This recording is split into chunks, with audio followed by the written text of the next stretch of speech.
Talofa lava, o lo'o ingoa o Marcialina Young, o lo'o tina I sa mai manua ma Saliaula, o lo'o tā ma I sa mai Limburg in Holland. Talofa lava, my name is Marcialina Young and I am Samoan and Dutch from the villages of Saliaula in Savaii and Ta'u in Manua in the city of Limburg in the Netherlands.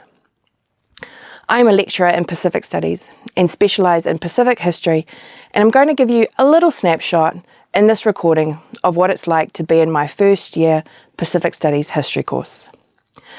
Now, the Pacific Ocean spans about 32% of the Earth's surface. So doing history of that area means we look at many different places and many different people who have many different stories. We cannot tell the stories of all of our Pacific ancestors in 12 weeks, which is how long the semester is, or in the next 5 minutes. But when we study Pacific history, we try to highlight the stories of Indigenous Pacific peoples and their experiences through major historical periods of change.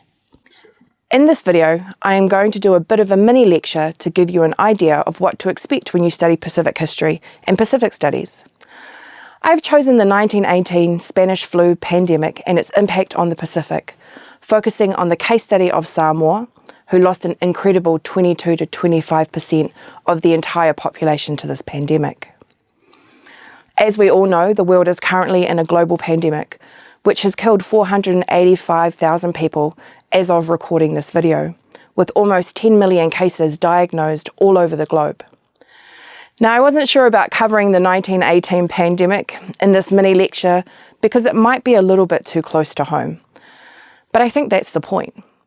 In 1918, there were no cures for this flu, and much like what is currently happening in the world, people were ordered to wear masks, businesses were shut, and makeshift morgues were built to house the dead.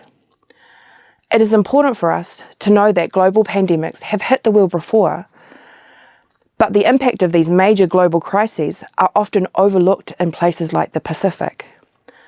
But the Pacific has a horrific history of sickness, spread from places like New Zealand, that have caused massive loss of life. But this is not only a story of illness and death, it is a story of colonial control, neglect, and racism.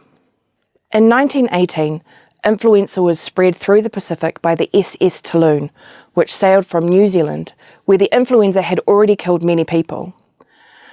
Now, this was the second global wave of the influenza, so many places had already closed their ports and quarantines were in place. The Talon was placed in quarantine when it arrived in Fiji on the 4th of November, although they then let 90 Fijian labourers on board to unload the cargo, all of whom were sick by the time the Talon arrived in Apia 3 days later. When it arrived in Apia, the Talon was not quarantined, and from there it sailed onto Tonga and Nauru, causing death at each location. The scale of population loss can be seen in this slide. Now let's put that into a little bit of perspective. New Zealand lost 0.5% of its population to this 1918 influenza. And if you add together the deaths in New Zealand from the influenza, plus all of the New Zealand soldiers who were lost in World War I, you get 3 to 4% of the New Zealand population lost in a major war and in a global pandemic, which is huge, but still lower than the loss of life by percentage suffered by each of the countries where the Talon stopped in the Pacific. Apparently, when the Talon docked in Apia, someone from the boat cried out, "There is a sickness on this boat." And while it was inspected and there were sick people on board, it was not quarantined. And people were allowed to disembark, while other people came on board to unload the cargo. And the people who had been on the Talon left the boat and moved in different directions throughout Samoa. One Christian missionary even left the boat and walked along the coast, going from village to village, spreading influenza. So what went wrong?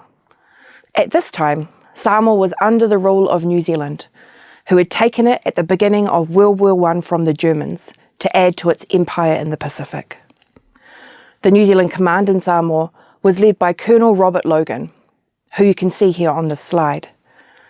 And through his management of the influenza outbreak, showed himself to be a racist who was indifferent to the suffering of Samoan people. The influenza epidemic crippled Samoa for 2 months. People retreated to their homes and boarded their windows with mats.